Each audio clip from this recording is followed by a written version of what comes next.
All right, so welcome to another play test of our dialogue tree. Unlike the last one we did, this one I'm going in completely blind.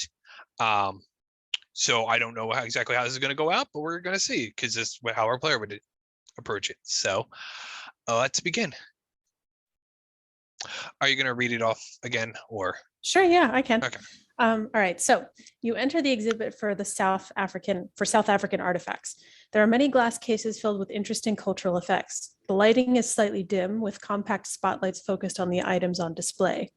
A body is lying on the floor and not far, or sorry, a body is lying on the floor not far beyond the doorway, a pool of blood around its head.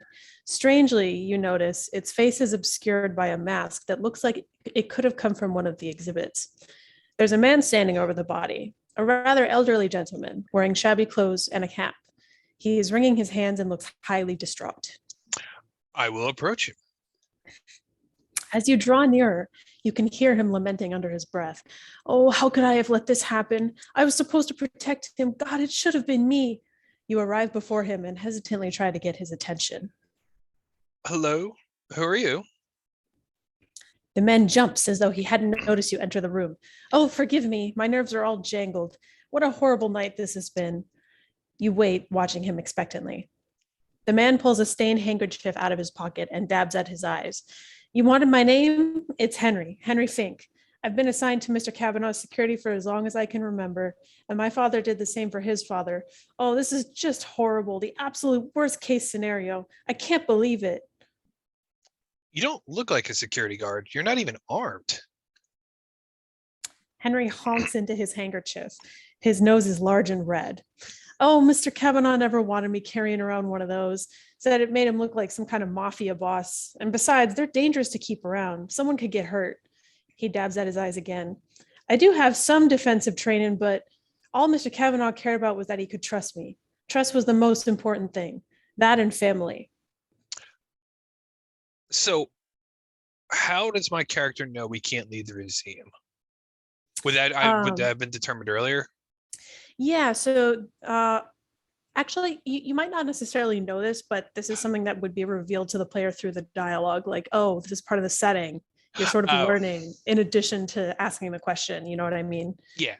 Okay. Yeah, because that's one of those things. I know we can't leave the museum since I'm helping make the game, but I don't know the player would know that. But yeah, I'm gonna go with that. Why can't we leave the museum? Mr. Kavanaugh said that this wasn't going to be like a normal party. He was a bit of an eccentric man, but he was also a genius, unappreciated in his time, if you ask me.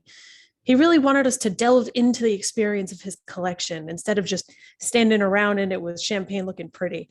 He said he needed his guests to live and breathe the artifacts and his findings. That's why he had me lock all the doors on a timer. They'll open as soon as the sun rises. Why is your name on the guest book from earlier today? What are you doing here? Did you hear or see anything around the time of the murder?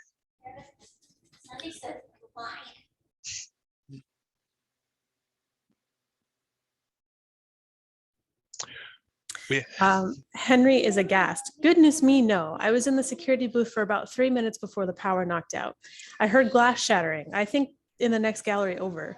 The Pacific Islands exhibit, maybe. I don't know. I heard gunshots too, 2 of them, even though Mr. Kavanaugh was never shot. I thought I checked everyone at the door for weapons and the like. Just who the hell is packing at a party like this? Oh. I like this right here, where it's like, I heard gunshots, 2 of them, but he wasn't shot. And I'm just like, then basically my first question would be, wait, then who got shot? Where are the bullets? But I know, exactly. Let's go with that one you've already asked. And that's is that purple. Why it's yep. Oh, nice. I was wondering about that. Yeah, it brings you to the same thing. Yep. That's really awesome.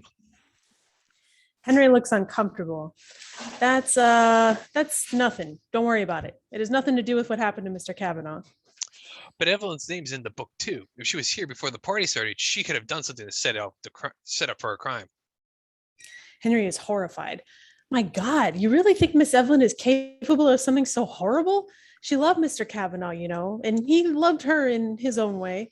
She's gotten annoyed with him before, but that's no reason to suppose she's a murderer.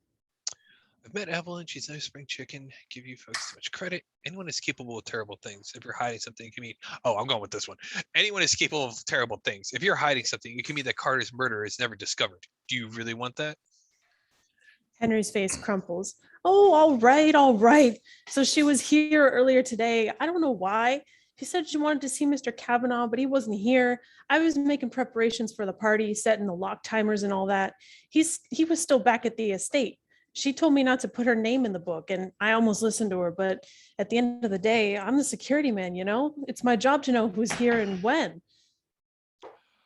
Thank you, Henry. Do you have any idea why somebody would want to kill Mr. Kavanaugh? Henry looks uneasy again. Mr. Kavanaugh was a very powerful man.